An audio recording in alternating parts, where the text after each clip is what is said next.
This is the Robinson R44 Raven II, the more advanced version of the legendary R44 helicopter. Building on the success of the initial model, the Raven II variant features several significant enhancements over the original R44. The most notable improvement is the upgraded fuel-injected engine, which provides better performance at high altitudes and in hot weather compared to the carbureted engine used in the original model. The aircraft's affordability and lower running costs have contributed significantly to its popularity. By providing a helicopter that was both accessible to new pilots and capable of performing a wide range of tasks, Robinson helped to expand the helicopter market and brought rotary-wing aviation to a broader audience. Throughout its production history, the R44 Raven II has also seen continual improvements in safety features, such as the introduction of bladder fuel tanks to reduce the risk of fuel leaks and fires after a crash, and enhancements in avionics packages that offer better navigation and communication options for pilots. But is it really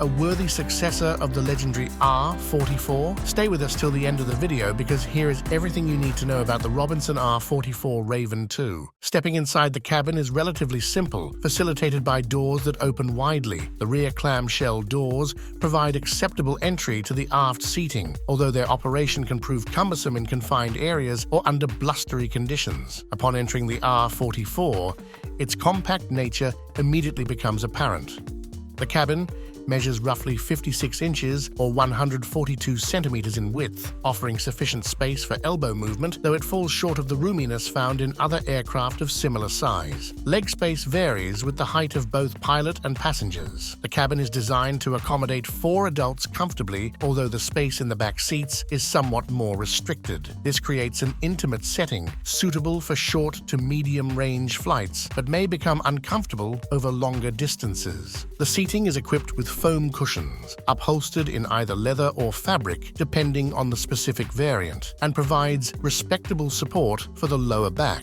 although additional padding could enhance comfort on longer trips. The seatbelts are standard 3-point harnesses that ensure safety without complicating the process of securing and releasing them. The arrangement of controls is user-friendly, with most positioned intuitively on the central console or the overhead panel. Helicopters, including the R44, are generally noisy, but efforts have been made to reduce noise through soundproofing that lessens engine sound, although using headsets is still strongly advised. Vibration is kept minimal by the dual-bladed rotor system and a well-balanced Lycoming 0540 engine. Nonetheless, maintaining the helicopter becomes more critical as it ages to control noise and vibration levels. The helicopter's safety measures include rupture-resistant fuel tanks and the earlier mentioned 3-point seat belts.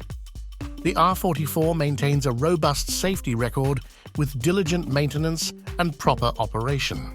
However, it lacks certain advanced safety options like auto-rotation enhancement, which could simplify emergency procedures for novice pilots. Storage space in the helicopter is limited, with a luggage area at the rear of the cabin providing only about 2 cubic feet or 56 liters of storage, which limits the amount of gear that can be transported. Now let's talk about the cockpit and avionics suite. Robinson has limped into the glass cockpit era, but not gracefully. The Garmin G500 is a primary flight display, but not an integrated flight deck like the G1000. So the pilot needs to look at the warning lights above the PFD to see if anything dramatic is wrong with the machine. Although the helicopter is certified for visual flying only, and there is nothing on the PFD that is necessary for continued flight and landing, the FAA requires that Robinson install a full set of backup steam gauges. These are much larger and easier to read than what's on the Garmin glass. The vertical speed indicator, for example, is at least 5 times the size. The G500 does not display a lot of the information that you'd expect it would.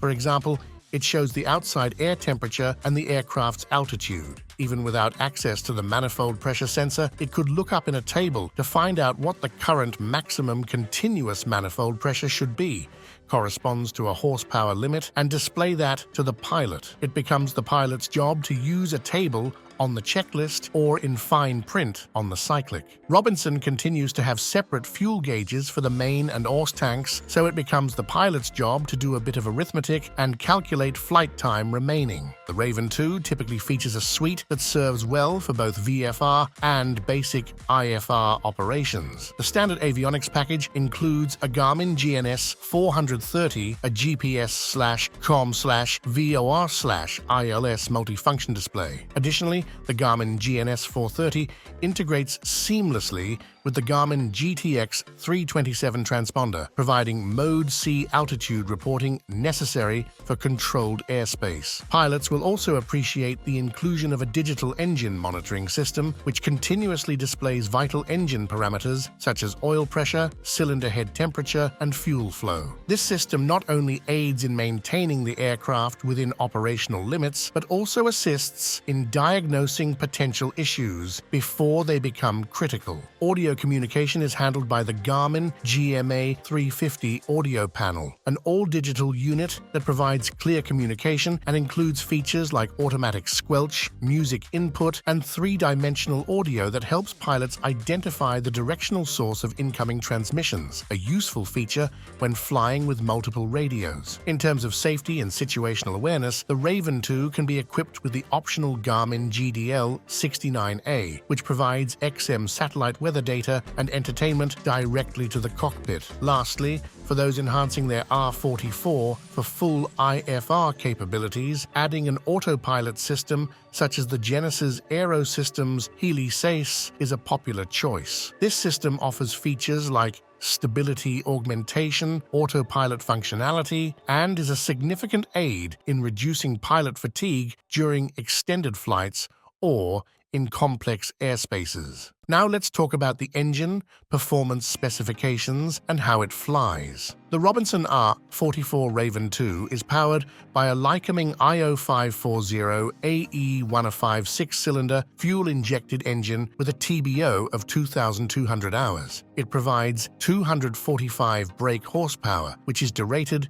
to 205 for continuous, safe operation. The transition from a carbureted to a fuel-injected engine offers significant improvements, notably in terms of engine response and performance consistency. Fuel injection is particularly advantageous as it eliminates the risk of carburetor icing and generally allows for better fuel economy and performance, especially at higher altitudes. The engine allows a maximum rate of climb per minute of 1,000 feet or 305 meters and a maximum cruising altitude of 14,000 feet or 4,270 meters, but the FAA-TC limits the R44 to no higher than 9,000 feet AGL to allow landing within 5 minutes in case of fire. The aircraft has a maximum speed of 130 knots, a maximum cruise speed of 110 knots, and an average hourly fuel burn of 15 gallons or 57 liters. The Raven 2 offers a maximum gross weight of 2,500 pounds or 1,130, and with the aircraft's empty weight at approximately 1,500 pounds or 680 kilograms, it leaves a useful load of about 1,000 pounds or 450 kilograms. This capacity enables it to carry sufficient fuel for long missions while still accommodating passengers or cargo, making it a versatile tool for a variety of flight operations. And finally,